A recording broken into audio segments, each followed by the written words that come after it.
Office پہنچتے ہیں اور آفس میں کام کا ٹائم ہے. اب اس میں دو چیزیں میں نے آبزرو کی ہیں. وہ آفس میں قرآن شریف پڑھنا شروع کر دیتے. اچھا بھائی تم آفس میں آئے ہو تو قرآن پڑھ رہے ہو, اب مجھے نہیں پتا کہ یہ صحیح ہے یا نہیں ہے, کہ کیوں بھائی جو کام آفس کے لیے, جو ٹائم آفس کے لیے ڈیڈیکیٹ کیا گیا ہے. اور رمضان میں خاص طور پر یہ ہوتا ہے کہ وہ یہ اینک ہے نا, یہ اتار کے رکھ دی اپنے ٹیبل پر ہم نے, اور اس کے بعد وہ صاحب نہیں ہے, اور وہ ظہر کی نماز سے کوئی 1-1.5 گھنٹہ پہلے جو ہے وہ یہ اینک رکھی ہوئی ہوتی ہے ٹیبل پہ, تو سب دیکھتے ہیں بھائی ہوں گے ادھر, ہی اینک تو رکھی ہوئی ہے ان کی, ابھی یہیں ہوں گے صاحب.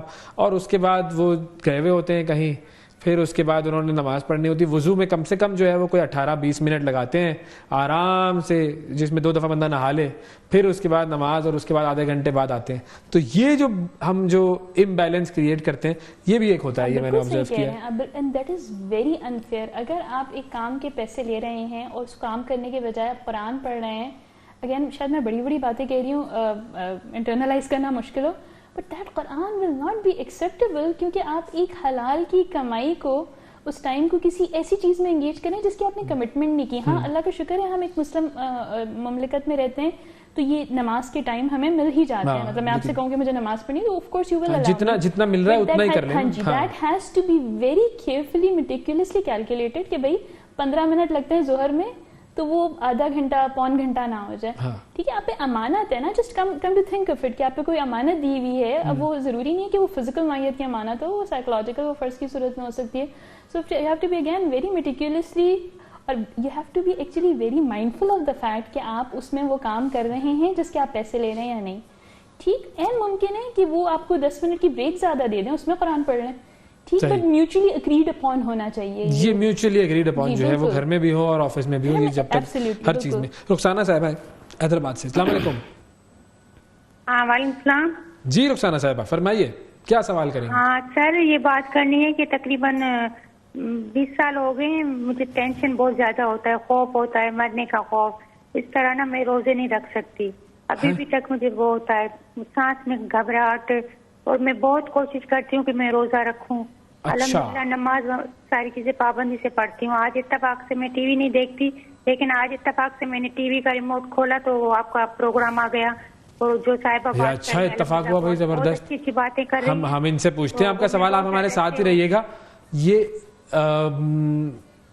ٹینشن, مرنے کا خوف, اور اس کی وجہ سے روزہ نہ رکھنا, یہ اب چونکہ آپ سائیکالوجسٹ ہیں آپ بتا سکتے ہیں. اصل میں عام بندے کو شاید یہ مجھے بہت عجیب سی بات لگ رہی ہے. ہاں, ہمارے لیے اس لیے کامن ہے کہ there is an anxiety associated with fasting.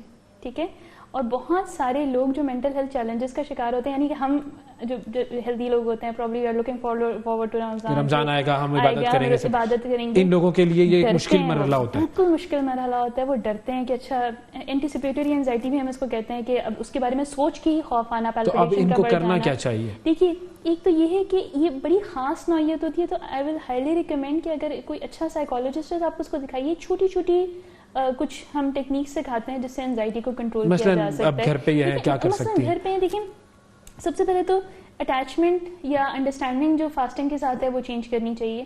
ٹھیک ہے, یا یہ کسی بھی سائیکالوجسٹ کے پاس جائیں گے تو سب سے پہلے وہ تھاٹ پروسیس پہ ہی کام کرے گا. ٹھیک ہے, سوچنا کس طرح. ہاں, کوگنیٹو بیہیویئرل تھراپی کہتے ہیں اس کو, کہ بھائی کیا سوچ رہے ہیں اور اس کے نتیجے میں کیا بیہیویئر جنم لے رہا ہے. ٹھیک ہے, تو وہ سوچ کے پیٹرنز آئیڈینٹیفائی کرے گا, اور اسی کے پھر اپوزٹ آپ کو کوگنیٹو ریسٹرکچرنگ کہتے ہیں. ریلی سوری, مجھے جارگنز میں جا رہی آپ بول رہی ہیں, بالکل جارگنز میں جا رہی ہوں, لیکن ظاہر ایک پروسیس ہے جو کہ اس چیز کے لیے اختیار کیا جائے گا اس سائیکالوجسٹ کی طرف سے. آسان الفاظ میں جتنی بھی خطرناک سوچیں ہیں نا, ان کو ہم نگیٹ کرتے ہیں, انہی سے لکھوائیں گے کہ اچھا یہ نہیں ہوگا تو کیا ہوگا. اب اردو میں I hope I'm able to convey, میں اس طرح سوچ رہا ہوں, لیکن یہ تھراپیوٹک پروسیس, اور یہ بالکل ٹھیک ہو جاتے ہیں لوگ. یہ روزے رکھتے بھی ہیں, کچھ چیزیں چھوٹی چھوٹی ہیں, ڈیپ بریدنگ میں انگیج کریں تھوڑی, یعنی گہرے لمبے سانس لینا. جیسے ان کے گھر والوں کو بھی بہت زیادہ ان کے ساتھ انگیج کرنے کی ضرورت ہے. لیکن گھر والوں کو بھی انگیج کرنے کی ضرورت ہے. ڈبل ایج سورڈ ہوتی ہے کہ ایسے لوگ گھر والوں کے لیے بھی بہت بڑا چیلنج ہوتا ہے. ٹھیک ہے, مطلب آپ کو اینزائٹی, آپ سب کو اینزائٹی دے رہے ہیں, اور ایٹ دا سیم ٹائم یعنی آپ کے گھر میں ایک کوئی مینٹل ہیلتھ سے ڈیل کرتا ہوا بندہ, اور باقی سارے افیکٹ ہوتے ہیں. ٹھیک, ایٹ دا سیم ٹائم باقیوں سے میں یہی گزارش کروں گی کہ اگر وہ اسٹرگل کر رہی ہیں تو آپ کچھ ری ایشورنس سم ٹائمس چاہیے ہوتی ہے. کچھ نہیں ہوگا, اماں میں بھی رکھ رہا ہوں, آپ کا بیٹا بھی رکھ رہا ہے, ابا بھی رکھ رہے ہیں, آپ کو کچھ نہیں ہوگا. جیسے ہم بچوں کو اس راستے پر لگانے کے لیے پریکٹس کرواتے ہیں تھوڑی سی, شاید میں بھی اس سے کچھ فرق پڑتا ہو, مجھے نہیں پتا. یا شاید ان کو یہ کہیں کہ دیکھیں اگر انسان نے مرنا ہی ہے, مرنا تو سب نے ہی ہے, تو روزے کی حالت میں مریں گے تو یہ تو بڑا فائدہ ہو جائے گا. بالکل ایسی چیزیں ہوتی ہیں, انڈیویجول کیسز ہوتے ہیں, انڈیویجولی سے ڈیل کرنا ہوتا ہے. ہاؤ ایور یہ موٹی موٹی باتیں